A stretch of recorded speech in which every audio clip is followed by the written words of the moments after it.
So I just size mowed the grass that was growing up underneath the squash. I just cleared a bed of squash and it had grown all over the place. And so now I'm taking that grass and putting it down as a sort of bottom layer on which to build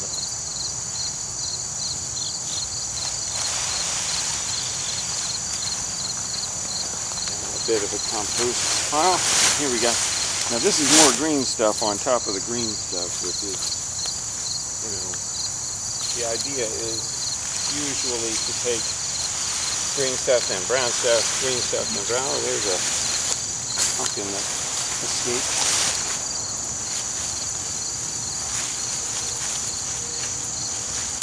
We're here enjoying the others.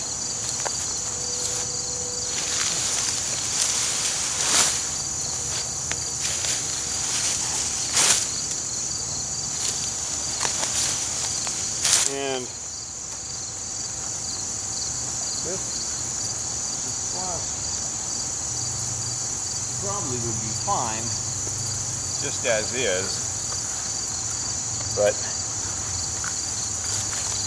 I like to chop it up just a little, especially when it's down here at the bottom. And I'm also trying to get this accelerated so that at the beginning of next season there'll be some compost to put on the beds. So I'm just going to break that up a little bit.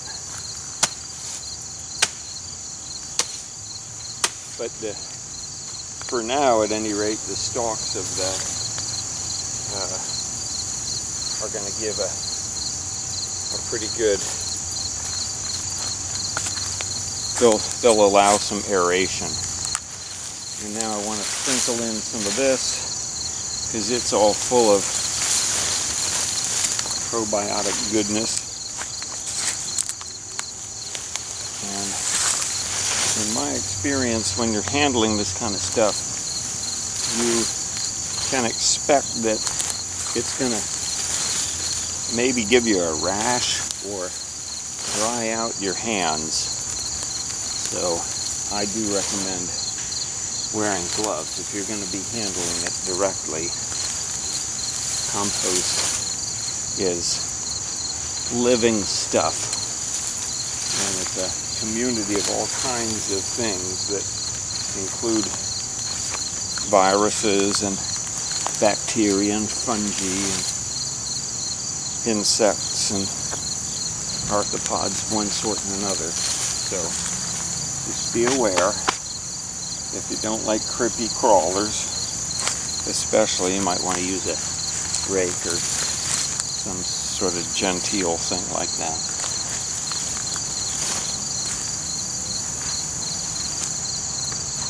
So, layer of brown, layer of small green, layer of big green,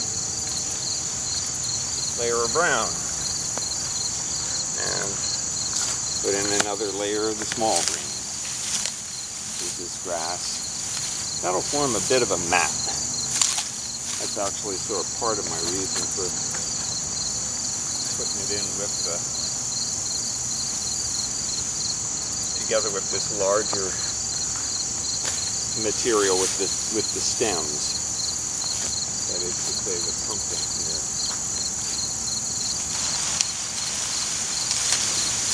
Another possibility would be put some sticks in, just to keep some places where a bit of air can get into it. That might sound strange, putting a stick to keep air flowing, but it does work. And once again, application of the banana knife.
And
now, if I just left all of that on that other pile, it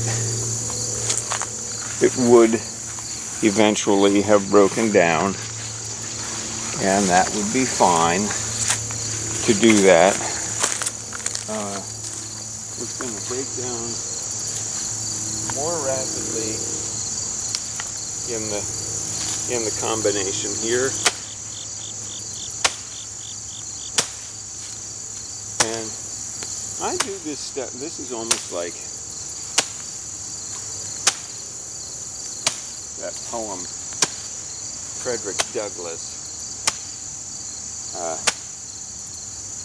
You know, when these things are just second nature and we just live this way, then that man will be praised.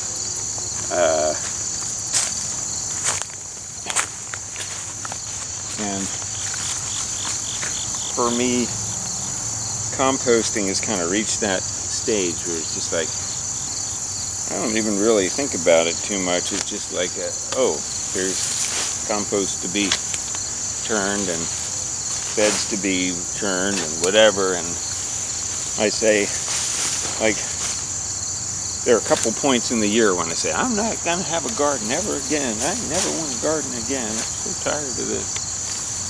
And then the weather gets a little bit nicer and start looking at this nice breakdown of the leaves from last year, and I just kind of automatically start into doing it. So maybe someone else will come along with a bobcat and take this all away, but until that happens, I guess I'll keep on playing with it and turning it around and whatever. So I got the leaves up at this end for future reference or mixing in, but got a good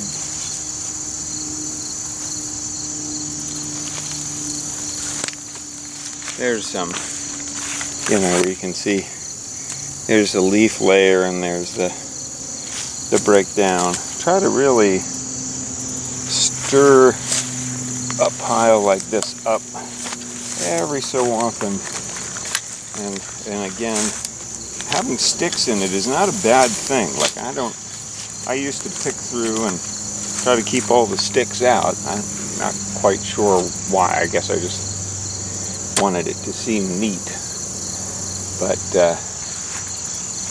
I have found that it saves a lot of trouble and effort if there are sticks mixed in with the leaves when you're raking them up in the yard. Just leave them there and put them in the compost. And then on the side here, you can really sort of see the layers, but You know, from an aesthetic standpoint, I suppose someone might object to that, but from a standpoint of the whole pile getting going, turning, and becoming compost, this layering here is actually probably good.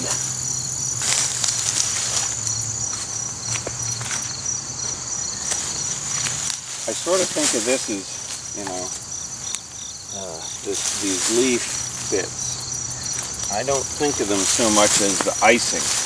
So I don't really want that on the top. I would rather have maybe some green material on the top. Or maybe a bit of this thatchy kind of stuff over here. So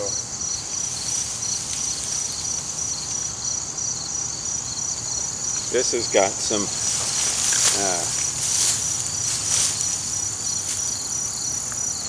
dirt mixed in with it.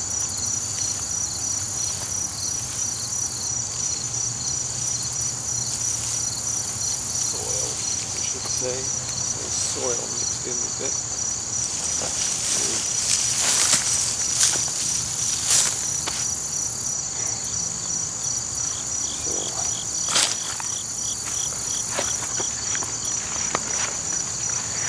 Again, you know, really depends on your overall aesthetic. I don't know that a compost pile is ever going to be, you know, a beautiful, beautiful thing, but it's certainly beautiful from a standpoint of functionality. This garden, which is doing pretty well, all things considered, was a fire pit, large burn pile area, and the ground was just completely baked hard. It was like tile down a couple feet, and I think we've done pretty well at getting that into a loose, usable soil. And we got a peach tree and about 5 pawpaw trees, and there's a bunch of ash trees down there in the middle. I got to make some decisions about them. There's a tulip poplar tree and a sycamore tree that all decided to grow here, and they're going to help to loosen up the soil until they either go somewhere else or go on the burn pile or into the compost or whatever. Final decisions have not been made about that. But the tomatoes are pretty much done. It's time to take them out. So I guess that's the next thing.